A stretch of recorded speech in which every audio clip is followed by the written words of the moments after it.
Hello, I'm here on behalf of Ital Sardo, bringing to you today one of our fine Italian wines.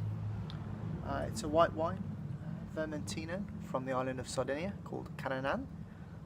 It's a DOCG wine, 14%, slightly higher than the majority on the market. Intriguing. Colour, light straw, slight golden tinge to it.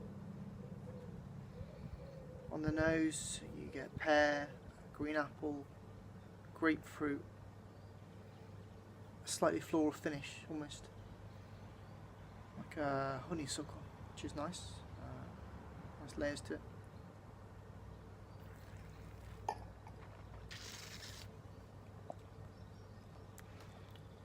On the palate again, the fruits come through. You've got the green apple, you've got the pear, you get some white peach through.